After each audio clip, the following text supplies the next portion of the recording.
நான் உங்கள் hero. So இன்றைக்கு பார்த்தீங்கன்னா நம்ம ஆப்பம் சுட போகிறோம். ஸோ அதுக்கான பேட்டரி தான் இப்போ என் முன்னாடி இருக்குது. ஸோ நான் ஏற்கனவே இந்த பேட்டரை நான் செஞ்சு வச்சிட்டேன்.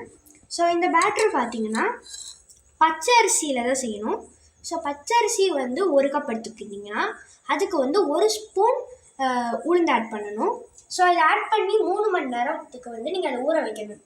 அதுக்கப்புறமா வந்து அதை வந்து ஒரு ஜாரில் போட்டு அது கூட கொஞ்சமாக துருவின தேங்காய், அப்புறமா வந்து பழைய சோறு இல்லைன்னா புதிய சோறு ஆட் பண்ணி அது நல்ல ஒரு ஃபைனாக அரைக்கணும். இந்த மாதிரி பார்த்தீங்கன்னா அதுக்கப்புறமா பார்த்தீங்கன்னா அது ஒரு 8 ஹவர்ஸ் ஊற வைக்கணும்.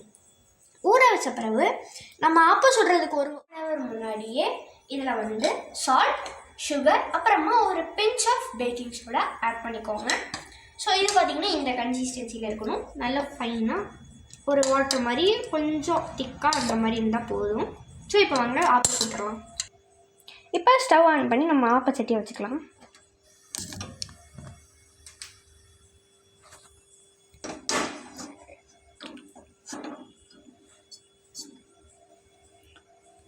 இப்போ பார்த்திங்கன்னா இது வந்து நல்லா சூடாகட்டும்.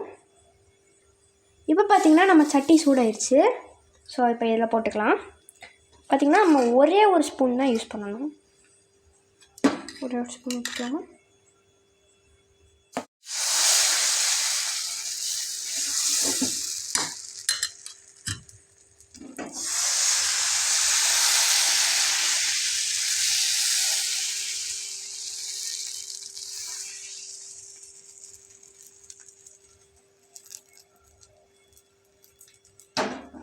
ஸோ இப்போ மூடிடலாம்.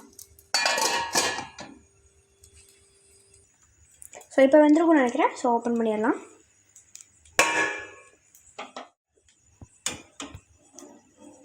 ஸோ பார்த்திங்கன்னா கொஞ்சம் நல்லா எண்டெல்லாம் கொஞ்சம் ஒட்டிக்கிச்சு. ஸோ நம்ம இதை வச்சு எடுத்துடலாம். ஸோ பார்த்திங்கன்னா நம்ம 2வது ஆப்பமும் சூப்பராக ரெடி ஆயிடுச்சு. ஸோ இப்போ இதே மாதிரி நம்ம எல்லாத்தையும் சுட்டு எடுத்துடலாம். 1.5 ஸ்பூன் மாவு. ஓகே, இப்போ பார்த்தீங்கன்னா எல்லா ஆப்பத்தையும் சுட்டாச்சு. 1 இல்லை 2 இல்லை, இவ்வளோ சாஃப்டான ஆப்பம் பார்த்தீங்களா எவ்வளோ இருக்குன்னு. சாஃப்டாக இருக்கும், வெளியே கிறிஸ்பாக உள்ள சாஃப்டாக. ஸோ இது பார்த்தீங்களா எவ்வளோ சாஃப்டாக இருக்குன்னு. இதுக்கு வந்து நீங்கள் எதை வச்சு வேணால் சாப்பிட்லாம், எந்த சைடிஷ்.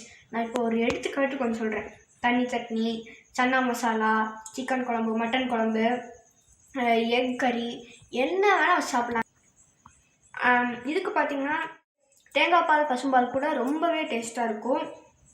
கண்டிப்பாக எல்லோரும் ட்ரை பண்ணி பார்க்க வேண்டிய ஒரு டிஷ் ஆப்பம். ரொம்பவே சிம்பிள் தான், கொஞ்சம் டைம் எடுக்கும்.